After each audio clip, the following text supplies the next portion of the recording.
What's up mga pre? Good morning mga pre. Ngayon mga pre, may bangka ng pilot mga pre. Pero kahapon pa kasi naayos yung aba namin mga pre. Tapos magmi-meeting pa mamaya. Yung hinatid ng pilot boat, yung pumasok na gutong, nandun sa malayo mga pre. Zoom in natin konti. Yun Yun, nandun yung piloto na hinatid niya. Naghihintay ito sa may tanker daw na lalabas. Yung pipick upin na naman niya yung piloto. Tapos may barko dito sa Angkorahe mga pre. Yun, Abiga. Siguro galing yan ng Iligan, nagkarga yan ng mga feeds at saka harina. Yun. Doon din sa malayo, yung pinakamalayo mga pre, Vietnamese yun mga pre. Vietnamese yan, papasok din yan. Pipick upin din yan ng piloto. Kami may meeting pa kasi. Meeting pa mamaya kung makapasok pa kami.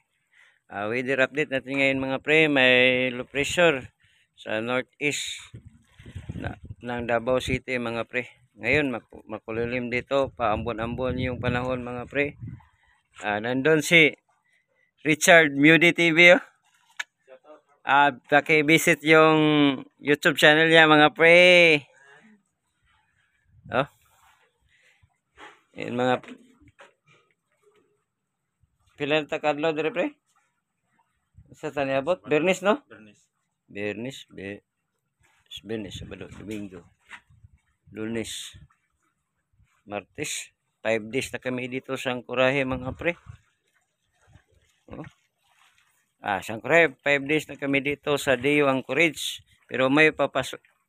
Ang pinaka-anchorage talaga nandun sa loob mga pre. Sa Tacloban City vicinity. Doon yung anchorage doon. Ang mga barko. Ikot-ikot tayo mga pre. Pampapawis mga pre. Yun. Nandito si parcel namin mga pre. Magluluto na.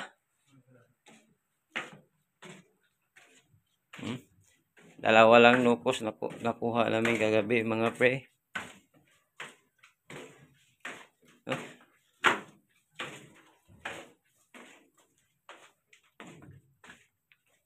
Yan yung Geo Island mga pre.